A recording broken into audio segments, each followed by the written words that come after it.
السلام علیکم ورحمۃ اللہ وبرکاتہ۔ وعن عثمان رضی اللہ تعالی عنہ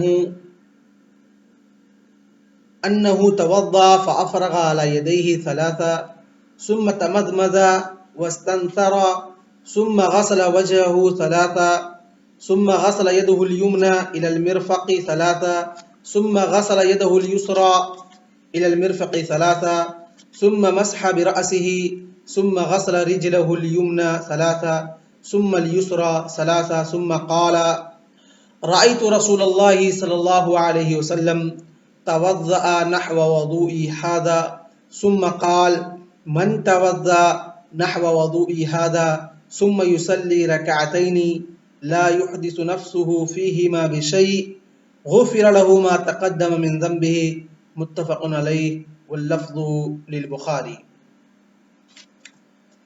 حضرت عثمان بن عفان خلیفہ ثالث ذو النورین رضی اللہ تعالی عنہ فرماتے ہیں کہ اللہ کے رسول صلی اللہ علیہ وسلم نے فرمایا، ان کے وضو کے طریقے کو وضو کر کے لوگوں کو سکھلاتے ہوئے بتلاتے ہیں کہ انہو توضأ فافرغ علی یدیہ ثلاثا، کہ انہوں نے وضو کیا۔ حضرت عثمان بن عفان رضی اللہ تعالیٰ عنہ نے پریکٹیکلی طور پر اللہ کے رسول صلی اللہ علیہ وسلم کے وضو کے طریقے کو بتلایا اور لوگوں کو سکھلایا۔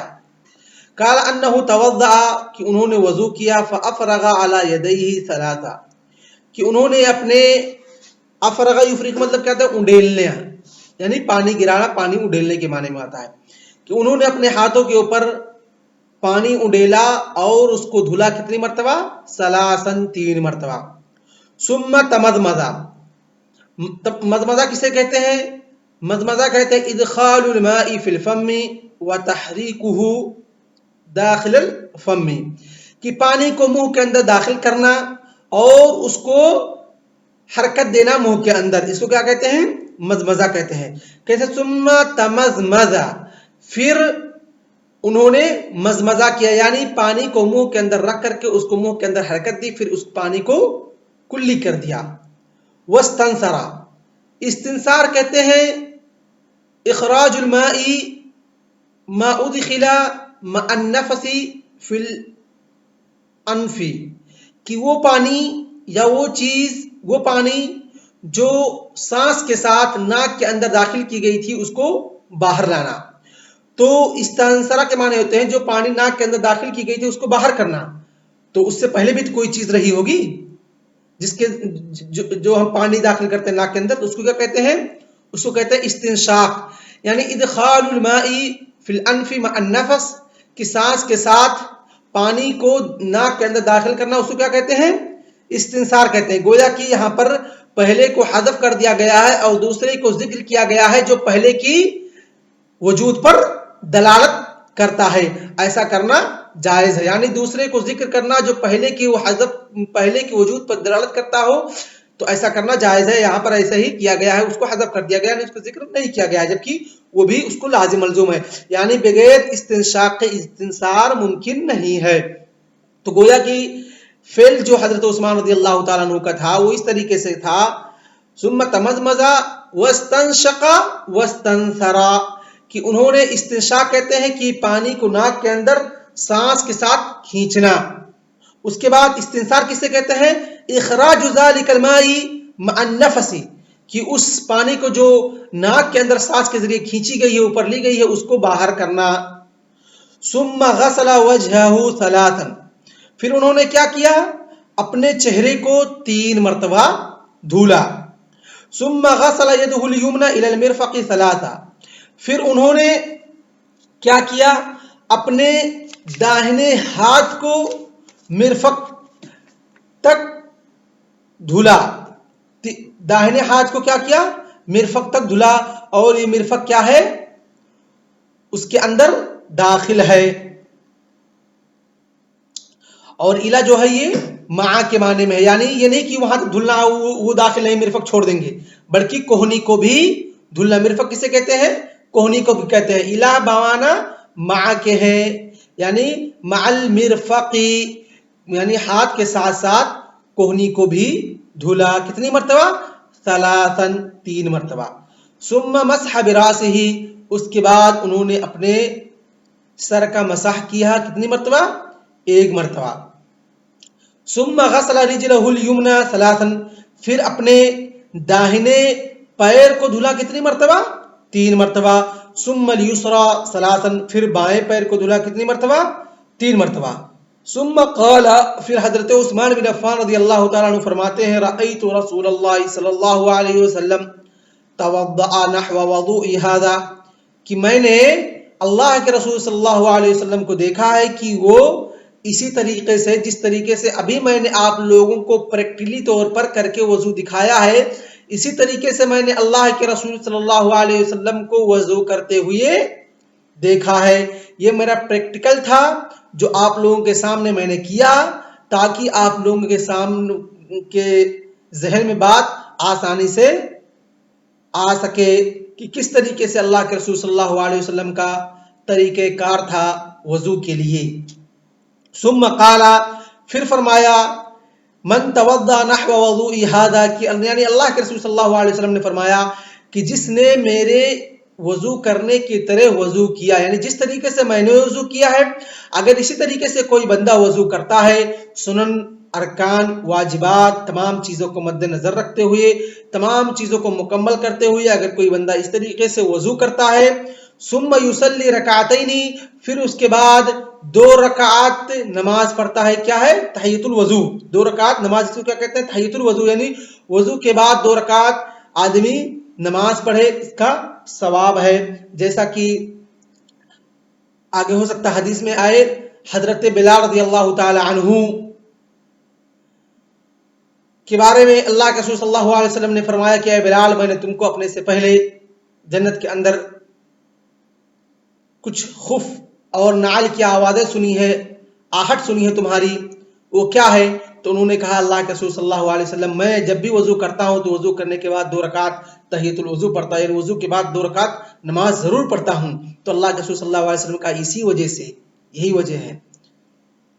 تو یہ کہا ثم یصلی رکعتین، پھر بندہ اگر 2 رکعات نماز پڑھتا ہے، لا یحدث نفسه فیہما بشیء، پھر نماز کے وقت اس کے ذہن کے اندر کسی اور طرح کے وسوسے اور تمام چیزیں نہیں آتی ہیں، اس کا نفس کہیں اور نہیں بھٹکتا. یعنی جو وہ وسوسے جو انسان سوچ کر کے لاتا ہے وہ وسوسے مراد ہیں، اور وہ وسوسے جو شیطان کی طرف سے جن کا انسان دفاع نہیں کر سکتا، وہ وسوسے مراد نہیں ہے. یعنی بذات خود ہی وہ ادھر ادھر سوچنے لگے، ایسا نہیں، بلکہ اگر ایسا کرتا ہے تو وہ اس میں شامل نہیں ہوگا، اس ثواب میں شامل نہیں ہوگا، بلکہ اس کے نفس کے اندر نماز کی حالت میں کسی بھی طرح کے کوئی خارجی خیال اور تمام چیزیں اس کے ذہن میں نہ آئیں. کہا غفر لہ ما تقدم من ذنبہ، تو اس کے پچھلے تمام گناہ، صغیرہ گناہ جو اس نے کیے ہیں، اللہ رب العالمین اس کو کیا کر دیتے ہیں؟ معاف فرما دیتا ہے. اللہ رب العالمین اس کے تمام صغیرہ گناہ کو معاف فرما دیتا ہے. تو یہ ہے وضو کی فضیلت کہ اگر کوئی بندہ، جیسا کہ کل کی حدیث میں ہم نے پڑھا کہ وضو کرتا ہے تو اگر ہاتھ دھلتا ہے تو ہاتھ دھلنے کے بعد جو اس کے ہاتھ سے پانی ٹپکتا ہے، اس کے ایک ایک قطرے کے ساتھ ساتھ اس کا گناہ نکلتا ہے. اگر چہرہ دھلتا ہے تو چہرے سے جو پانی ٹپکتا ہے اس پانی کے ساتھ اس کا چہرے کا گناہ، اس کے آنکھ کا گناہ، اسی طریقے سے ہاتھ کا گناہ، اسی طریقے سے سر کا گناہ، اسی طریقے سے پیر کا گناہ، جو بھی وہ اعضاء دھلتا ہے وضو کے اندر، تمام کے تمام گناہ اس کے خارج جاتے ہیں، اللہ رب العالمین ختم کر دیتا ہے.